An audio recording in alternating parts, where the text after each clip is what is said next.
Welcome to Anxious While Black, a podcast that explores the intersection of wellness, being Black in America, LGBTQ plus experiences, and just the ghetto-ness of young adulthood. Hi, I'm Emperor. And I'm Tevin, and thank you for joining us for our fourth episode. That's number 4. Today we have a very, very special guest. If you didn't know before, in the past we had a previous podcast called Tall Talk. So say hello to our former co-host, Kari. What's going on, Kari? What's going on? Hey. How are you guys? We're good. How you doing? I'm doing well. How's it feel to be back in the kind of podcast realm? I'm excited. I love to hear that. Tevin, shoot the icebreakers for us today.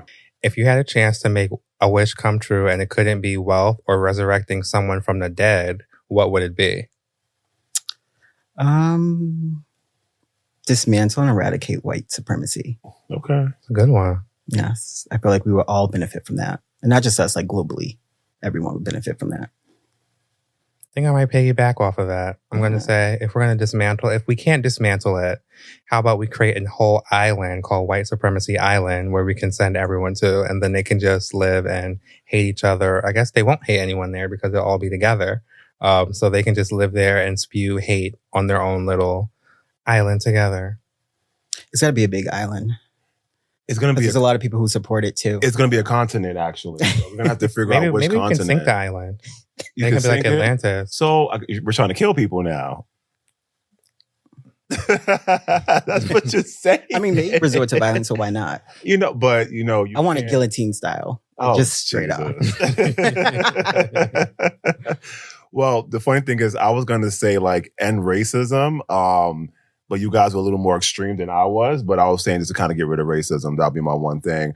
And give us a fair shot in everything in the world versus us having to always start off just like having to struggle and work hard. And I'm not saying not work hard, but like we always have to fight to be seen and fight to be heard. We always start behind the start line. Like people are like, it's insane to me. So I was saying getting rid of racism would definitely help everyone get a fair shot in life and you be able to see people's true talents and what they really can do. And I'm pretty sure that the world would be very shifted if that ever happened. So we're all aligned. We are all aligned. Yeah. Put them on the continent, get rid of racism, And sink it. Sinking, and hopefully they can't swim. Yeah. Final answer. A new world order. Yeah, I love that. 2026, yeah. Underwater dystopia. Dystopia, I love that. Yeah. So what's making everyone anxious this week? I have like an issue with my health, so I'm getting all the bills back. And that's what's making me anxious. Especially the hospital stay. I was like, wait, hold on.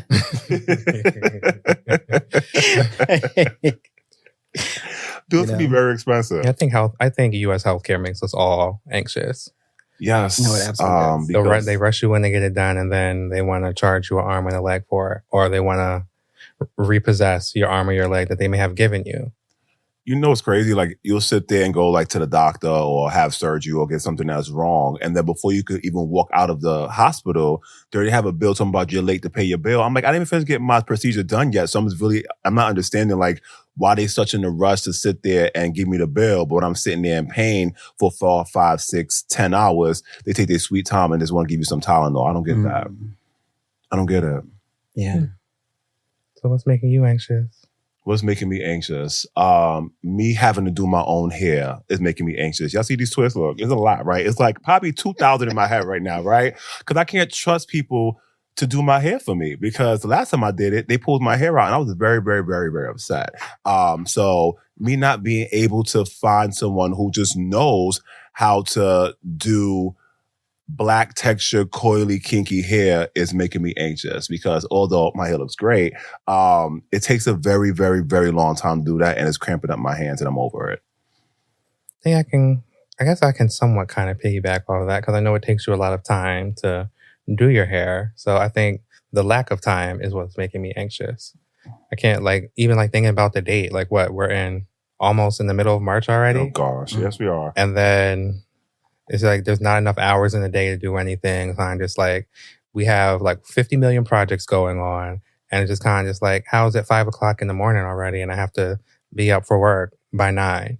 And be productive. Yeah. And act as if that's your only priority, your only thing going on for your life. I understand that. Yeah. Yeah, it's wild. Well, not enough hours in a day. So that probably can contribute to actual anxiety too. So if you do not have enough hours in a day, maybe you should reach out to your therapist like me. I'll get a new one too. We'll get a new one. I'm sure a lot of people probably can use a new therapist. You know, I need to go back to I haven't been to therapy since January. It's been January? Yeah, it's been a while. I go back to my therapist. Yeah, you should. Yeah, I should. Absolutely. So, is it time to dig into the topic of the day? Yes, it is. Yeah, so the topic of the day is living life for yourself. Normally, Miriam be hooking us up with, a definition, but today I think it's best if we all kind of share what it means to us and what our definition is, because that can look different for each person. So I feel like we should do like the round robin style. And start with the definition. So since you are our guest, Kari, we're going to start with you first.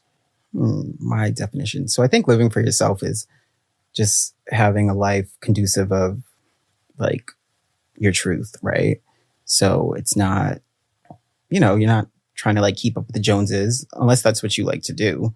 But as long as you're happy and healthy and the others around you are happy and healthy, I think that's kind of like, that's my definition of living for yourself. Okay.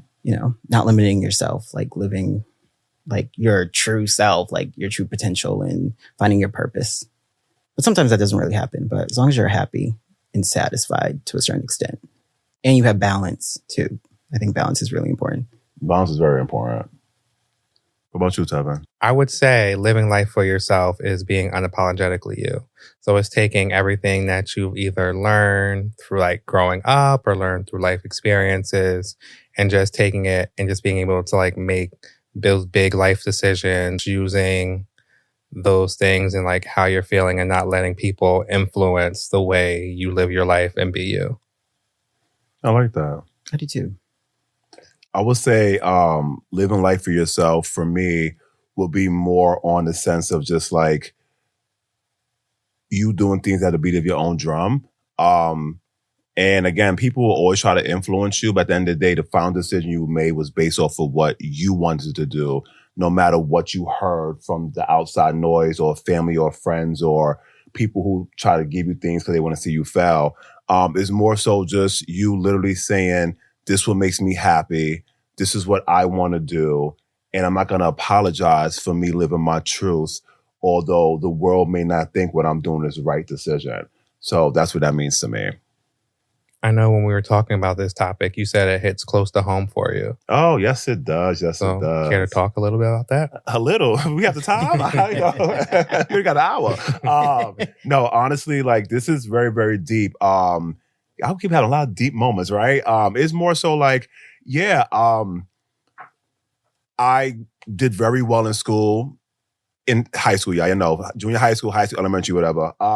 Straight A student, top 10%, all that great stuff. And, the first thing I was told is to be a doctor. You're smart. Be a doctor, be a doctor, be a doctor, be a doctor. Although I was heavily into like music and helping people, it was like, okay, this is cute, but you need to be a doctor. So I always just was striving to do that. So I took certain classes that kind of fell into that realm. And I was like, I really don't really like this too much. And I was like, okay, there's a big, being a doctor is very broad, right? What type of doctor you want to be? And it was always like the one that makes the most money. So you should be a surgeon. That's what you should be. Don't be a pediatrician. They make okay money, but surgeons make the top dollar. I'm like, okay, but like, what if I like hurt somebody? Like, oh, you know what I'm saying? Or do something wrong cut the wrong thing and then they're going to cut me. You know what I'm saying? Like, so. Malpractice. Malpractice suit, right? Behind bars, seriously. Yeah. But even stuff like that, like, it wasn't something that, looking back on it, I was actually passionate about. Like, if I would have been a doctor, I probably would have went more into like maybe being a pediatrician. And not being a surgeon just because they make the most money. So yeah, that definitely hits close to home for me. Yeah, I guess I can kind of relate to that somewhat. I wasn't like a specific profession, or sometimes maybe jokingly, like I used to play The Sims a lot when I was a kid. So people were like, oh, and I used to love building the houses. So people were like, you should be like an architect or this, that, or whatever. I'm like, I don't want to do that. For the longest, I thought I was going to be a lawyer.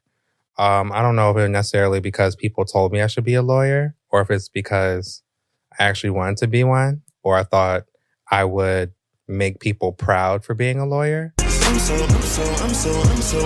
proud of you. I'm not exactly sure why I wanted to choose those paths, but yeah, I didn't go down any of them. So That's interesting because I remember you sat there and you had a book for law school. yeah. So, and this was maybe a few years ago. I thought maybe that's something that you wanted to do, but I never really heard you speak about it. So I was like, oh, is that something that he wants to do, but he's scared about? But me knowing that it's probably something you wasn't really interested in the first place is very interesting. Like I don't even know if it wasn't because I wasn't interested in it or because like I always was a high achiever. So was that a career path that I would have been expected to go in? Or is that something like I actually want to do?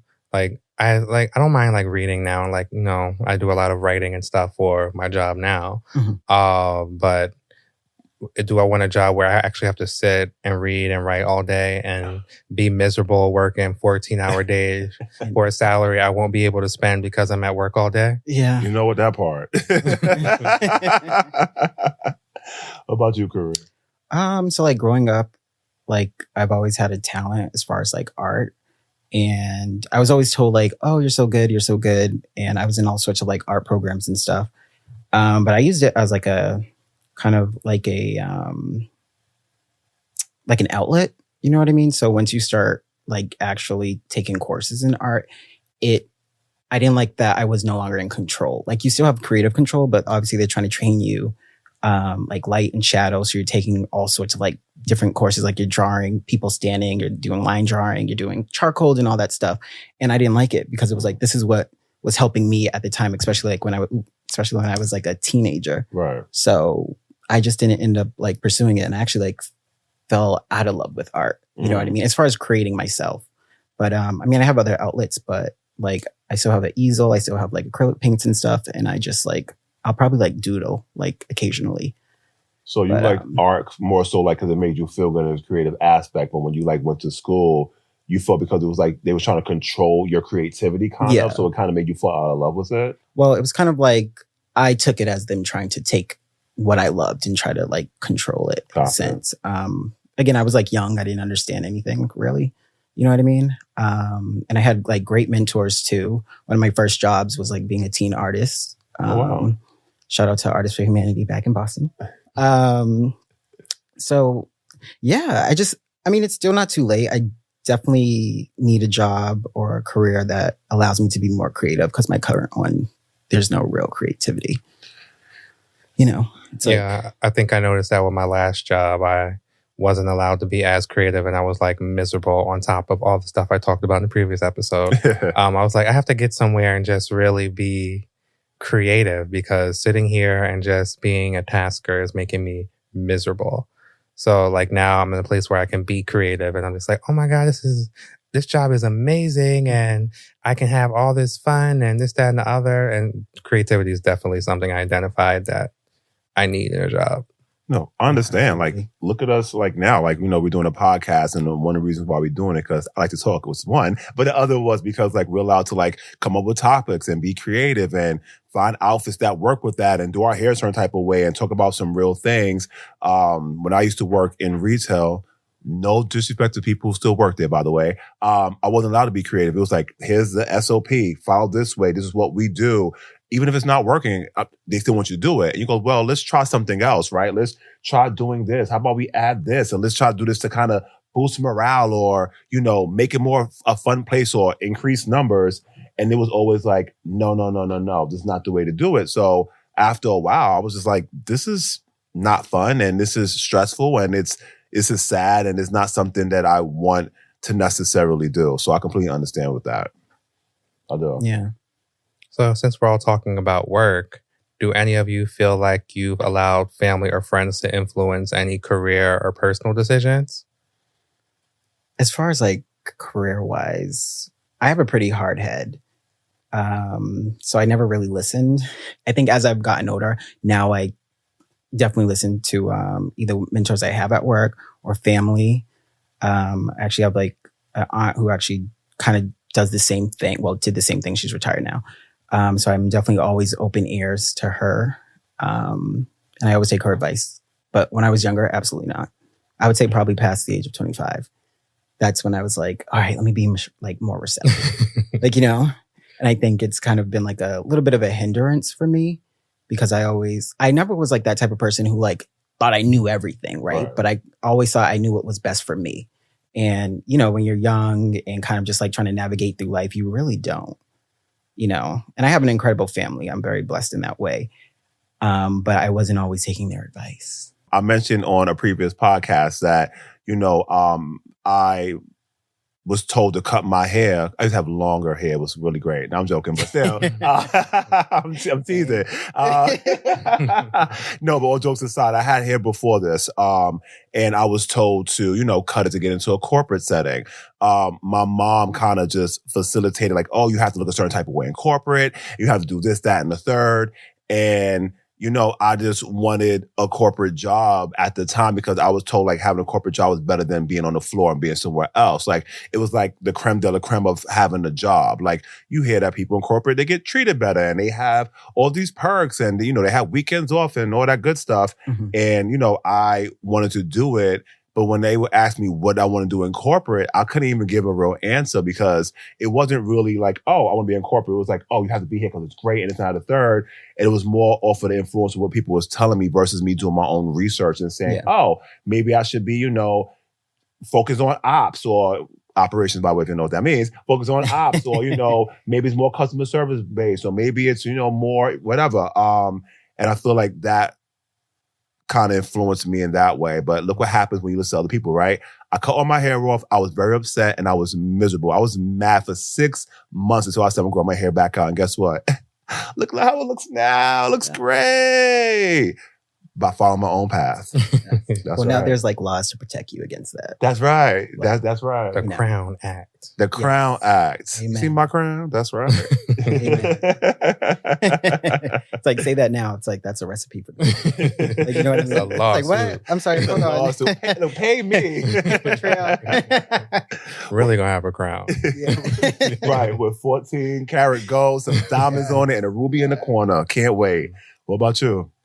I'd say I've been fortunate enough to where I haven't had to like really, I won't say I haven't had to listen to people, but I've been able to forge my own path in regard to my career. I would say probably the biggest thing was me going to college. That probably was like something that I was influenced to do, but I wanted to go at the same time. My mom was always like, you're going to go to college. You're not going to go from high school and start working. You're going to do this and afford a better opportunity for yourself.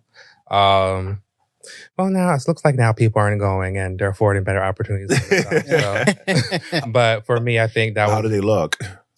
Anyway, I think that was very good for me because I'm able to be in a more creative space due to me going to school for marketing. It allowed me to fall into the career path that I've fallen into. And for the most part, I've been able to kind of forge that path after finally getting a job after college. Even like me deciding I was going to leave my last job and come to the one I'm at now because it wasn't the right fit. I think that was probably the biggest point in my career where I really took control and was like, I don't have to do this. I was at another place for 5 years and it's kind of just like, you know, I'm going to get here, get the experience. But after my last job, I was like, I have the experience. Right. I don't have to sit here and deal with this stuff and have someone tell me I'm doing stuff that I don't want to do. I mean, we're all going to have jobs that we have to do stuff that we don't want to really care for, but I don't have to sit here and act like this is the only place that I'm going to be able to work because I have the experience, I have the skills, I have the knowledge. It's time for me to get up and go somewhere that it's going to make me happy. Copy. Yeah, I love that. I hear that. I'm taking notes. So I'm going to get a little deeper with living life for yourself. I'm going to go more into like the sexuality part as far as like, you know, having to, I said earlier, make your voice extra deep so you don't get clocked or, you know, be straight appearing or straight acting. And I did that for a very long time, longer than I would like to admit, because at the end of the day, that's what I thought I was supposed to do. And I saw myself being someone that I was not. I am not a straight man. I'm a black man though, but I'm not a straight man. And I think that's absolutely, I know that's absolutely okay. But that part of me for a long time saying that, oh, I have a girlfriend or it's not a third. It was just, I was lying based off of what I was told. But also, I used to see people who couldn't pass, getting beat up, getting killed, being murdered. And it was scary. I didn't want to be one of those people, right? I grew up in, a tough neighborhood where if you showed anything besides being masculine, you was harassed and ridiculed. And I didn't want to deal with that. So it was more of a survival mechanism. At the same time, I wasn't living my truths because at that time I didn't feel like I had to. I got to a point where a lot of praying. And I was like, you know what? Love yourself for who you are. Like, love how you speak, love your quirks, love if you have, quotations, I can see me, feminine moments, because that's part of who you are as a person. And once you can start to accept that, I feel like then you start to really become who you really are. You start thriving in everything because people are attracted to confidence. They're not really attracted to, who you like and who you don't like. And if they have an issue with that, then you look inward and go speak to somebody about that because that's a personal situation. They need to go get their own business. They need to go do something. Or come out the closet. I mean, we can already see you. So we can see you inside. Queen.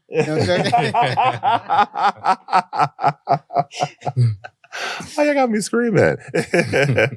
Yeah, that's just my little own, living life for yourself. It was tough because you're sitting there, you're fighting yourself. Like, yeah, people are like, oh, whatever. I'm like, but you're not living your life for your true self. You're living life for what you think people expect you to be. Because I'm tall, I'm 6'3", I'm over 200 pounds. I go to the gym. I like basketball. Like they go, oh, well, that's just what straight guys should be like. And then you kind of fall into that. You're like, no, you can be gay and do those things as well. Just like you could be a straight guy who can't do a push-up, who doesn't like sports, who is not into anything traditionally made for a straight man. So yeah. Yeah, I think I can kind of, I didn't go to the point where I was like deepening my voice. But I think my biggest... Don't play me. No, I'm joking. He's I do all that. I didn't go to the point where I was deepening my voice, but it was more me being quiet into myself and not saying much. I'm already an introvert, but I really became introverted throughout my high school years because I didn't want to be what you said, clocked.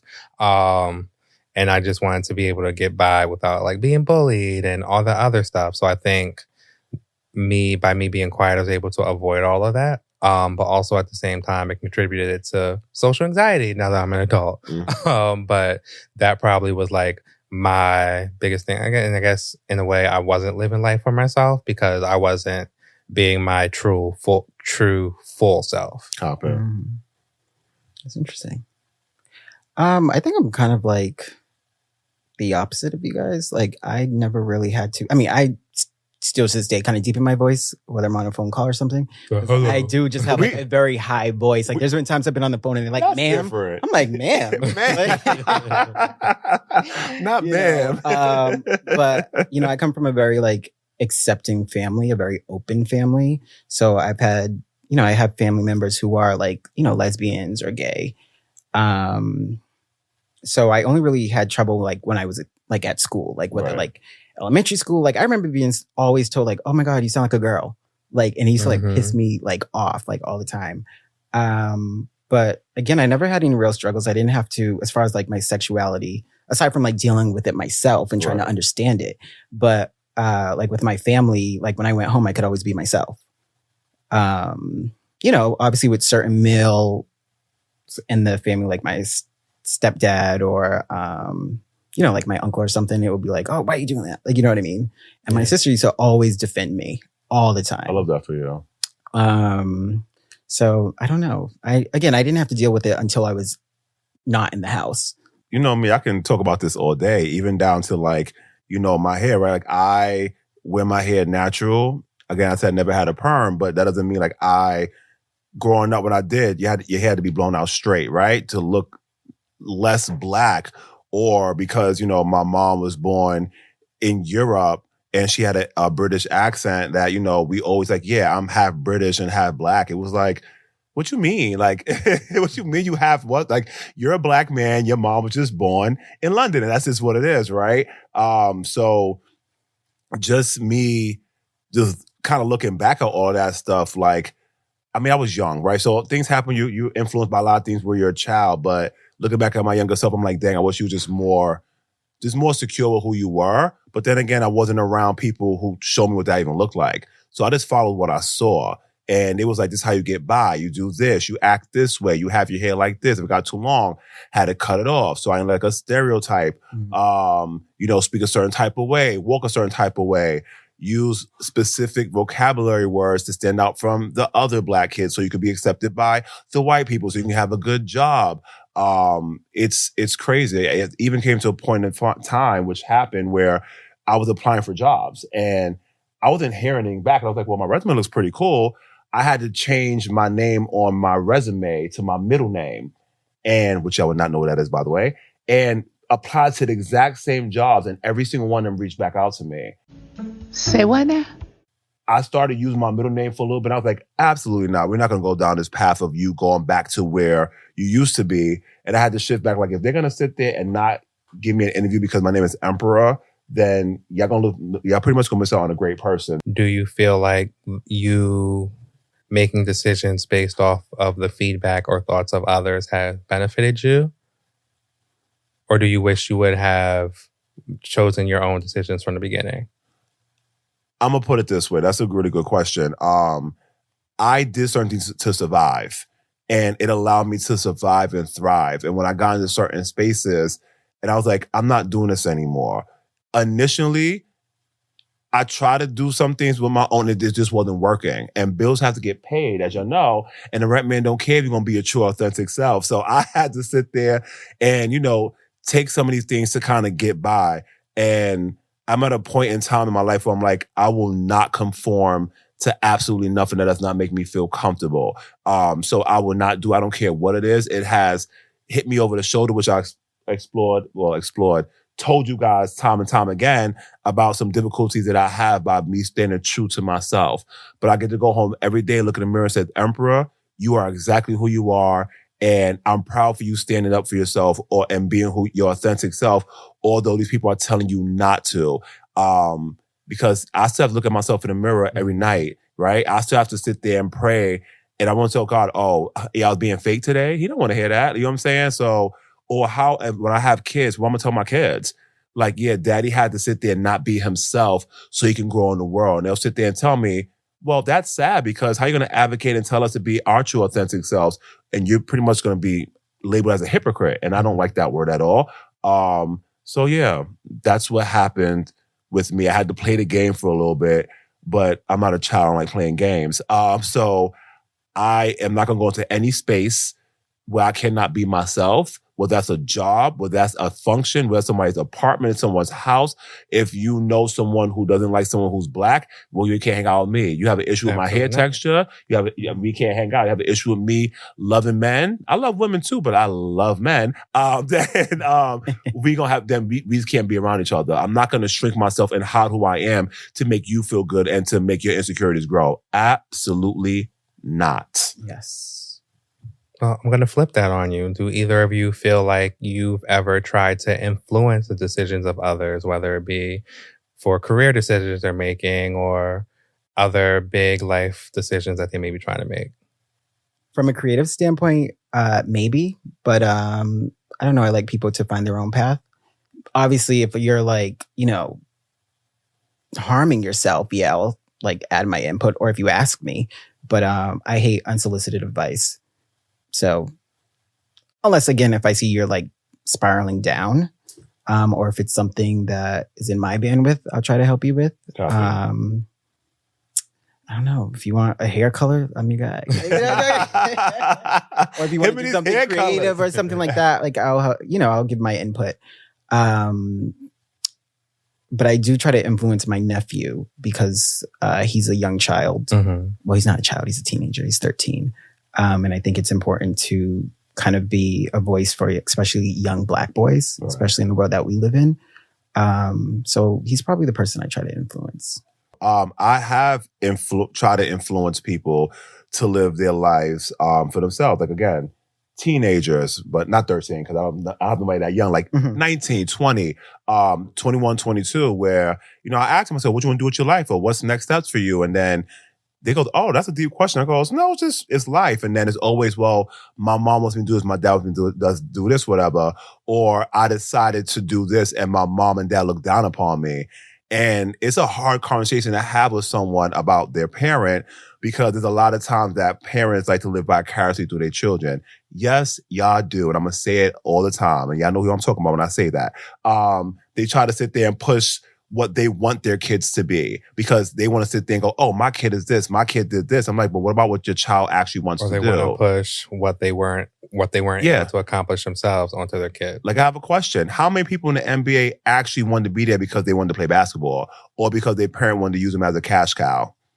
Another conversation for another day. But anyway, yeah. But it happens a lot where they're like, well, Emperor, I want to do this, or I didn't want to go straight to college. I'm like, okay, why not? Like, just don't go because you don't want to go. Like, what about it that you didn't want to do? Because college is a great space to be in. Like, oh, I want to take some time to find myself. And right now, I want to take like 6 months off. I go, okay, that's cool. But their parents aren't supporting that. They don't want to do that.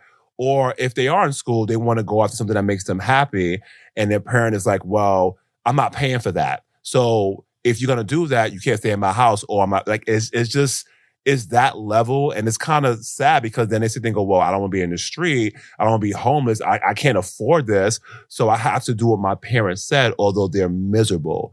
Parents, y'all need to go to therapy too, because y'all are messing up y'all kids. Y'all creating these generational cycles that are terrible. So I always tell them, I'm not trying to go against what your parents say. I would never do that. I'm just trying to say that you need to figure out what makes you happy. And sometimes what makes you happy is not going to make your parent happy. I said, but I'll tell you this, whatever you want to do, be the best at it. Because at the end of the day, if you're the best at what your passion is, your parents ain't going to have a choice but to accept it. Like when you have that one friend who's in a situation that they need to get out of, and one friend.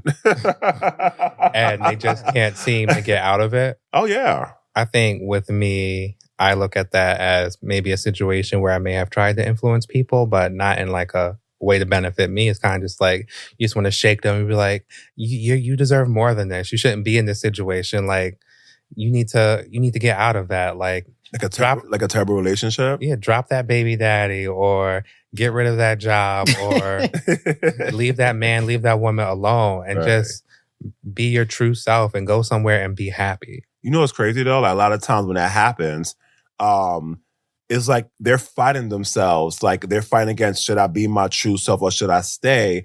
And a lot of times they reach out to us because they want us to kind of like push them to remind, like, listen, yes, you are. Because a lot of times people know they're in a bad situation, right? Or they need the reinforcement or the reassurance for a friend to go, yes, sis, this guy's terrible for you. Or yes, bro, this girl, she's losing you and sleeping with your brother, and you know about it, you still letting it happen. Like mea culpa. I gotta watch it. Have me die. The ending is funny. But yeah, like, but I think y'all influenced in those ways, like helping out your nephew. I think that's amazing. Or you sitting there trying to help you figure out a certain situation is different. You're not trying to influence people to benefit yourself, or you're not trying to influence someone to do things how you would do it. You're just trying to help them be better because right now they're sad, or they need guidance because there's not a lot of guidance out there for Black anything, especially Black children. They don't really have a lot of, role models to look at. And if they do look at role models, they always put them in the same bucket. I'm not saying that people who play sports aren't role models. A lot of them are. I think they're great, but let's be realistic. Most people will never get to the NBA, the NFL, the NHL, the MLB.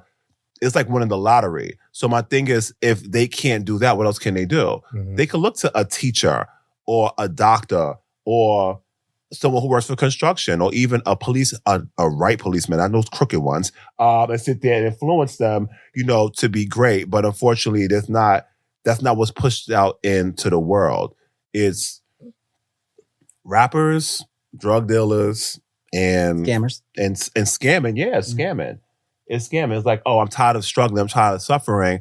I grew up poor. I grew up not having a lot. I don't feel like waiting every 2 weeks to get a paycheck. that's paying minimum wage. So I need to get money now. I need to get it fast. Get my pieces out of here. So I did want to like circle back really quick. So it kind of I just had like a memory, like and I actually remember like when Tevin actually influenced me.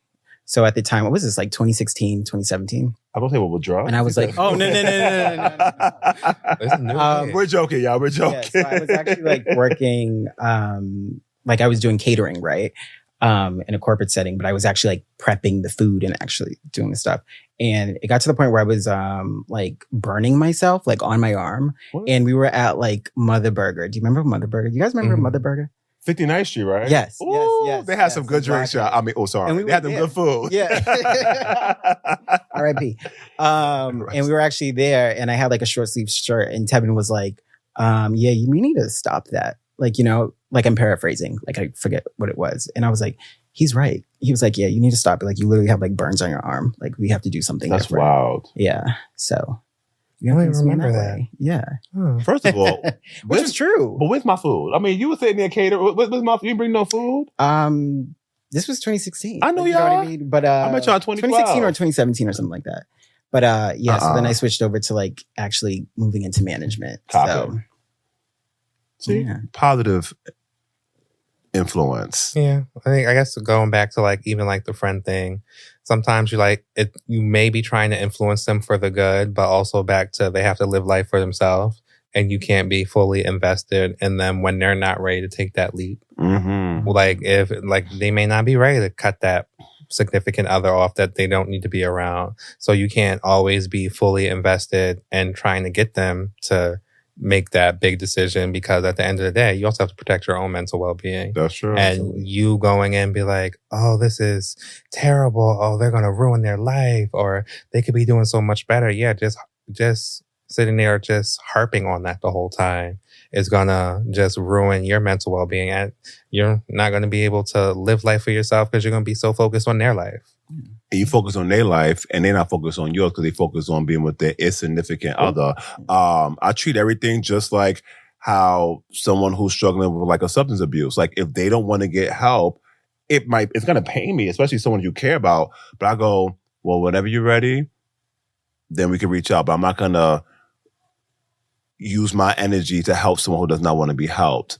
Because that's me living my life for you and not for myself. Because I'm happy and I'm good and I'm not dealing with those struggles and I'm trying to help you. But if you're refusing my help, you made a decision.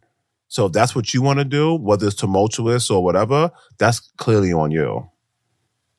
Yeah. You definitely have to like deal with people who are receptive, because you're just going to get burnt out. Like, you know what I mean? Right. Yeah, you don't want to be sitting there try just and talking to a reiterate, wall. like, change it. And they're just like, I love him. Like, it's like, I love him. it's like that. It's gonna be draining. Like, you know what I mean? And you're gonna be like a broken record.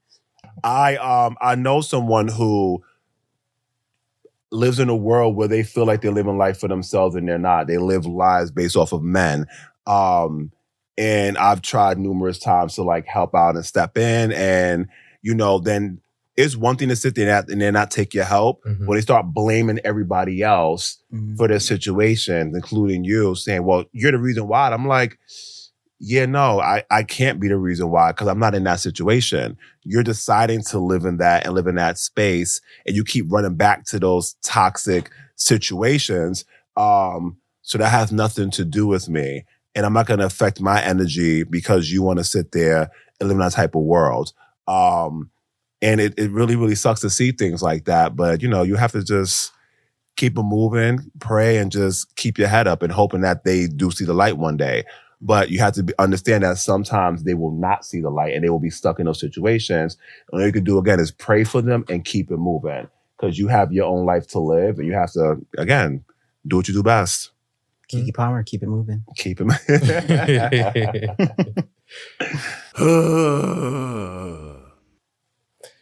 You know what that sound means? You already know.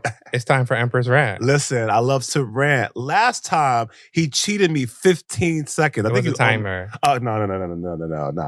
Okay, so anyway, I got the timer fixed this time. You got to fix it. It was a broken timer. It was a broken timer. I got show the timer. Show the timer real quick. Fixed. Come on, Prof. So we're gonna give you your 2 minutes. Is it 2 real minutes? We're going to find out. And your time starts now. All right, guys. So the thing I'm talking about today is people being inconsiderate on the New York City transit, trains, buses, period, etc.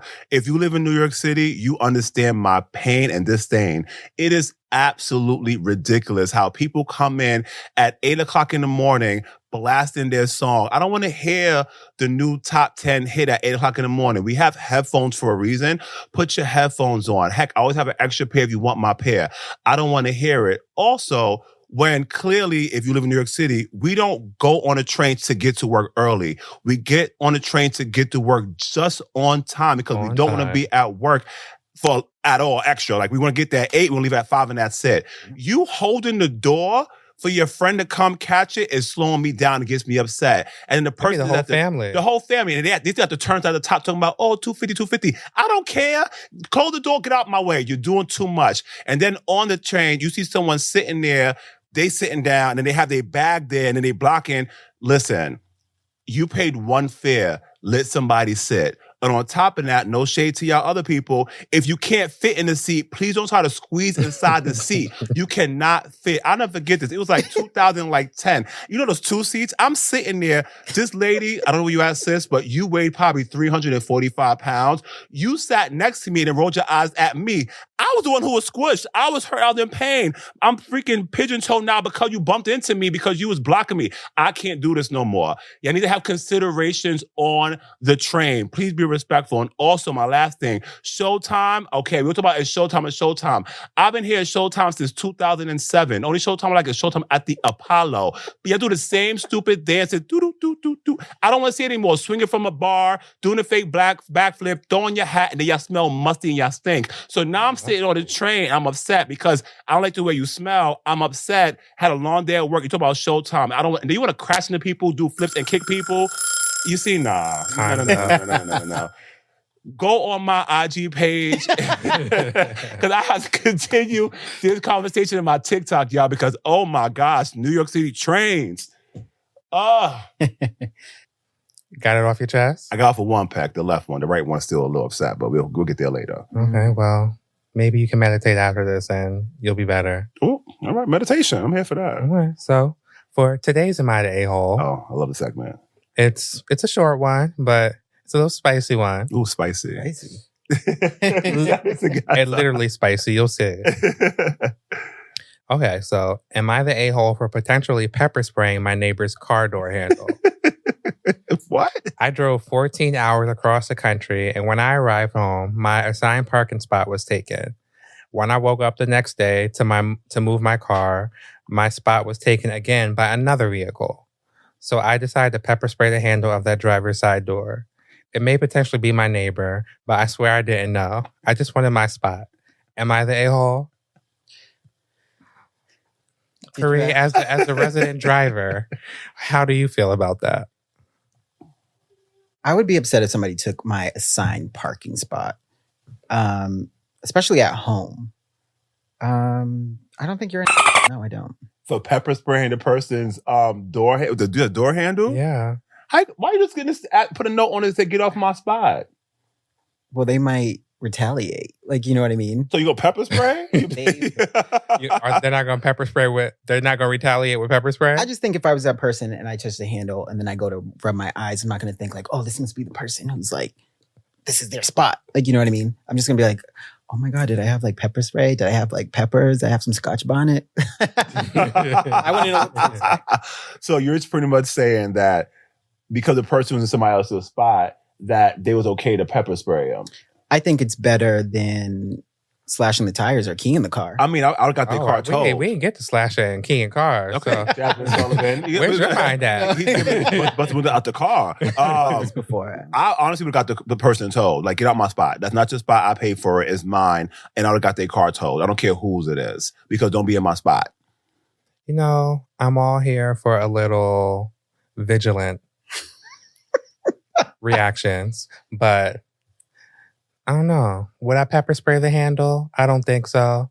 Maybe leave right on their windshield with some lipstick, get out my spot. Why would you have lipstick? Why you have lipstick? Go to CVS and get a little thing of lipstick, get off my Make sure it's spot. red. No, too. you know what? I got this is why Little I'm saying scarlet it. letter. It's a scarlet letter. Pour on the back windshield. Gosh, here's my thing. What if they sit there, right? Open up the pull the thing open, right? The door. They close the door. They driving, right? Do go 70 miles trying to get somewhere. They eye edge. They rub their eye. They're like, I can't see. Then they go and fly off the end of a bridge and die and blow up because you sat there and put pepper spray on their door handle. So now they're dead. Well, it's not murder; it's manslaughter. So. Oh, Well, we know some singers would know that. But I think that's all the time we have for today.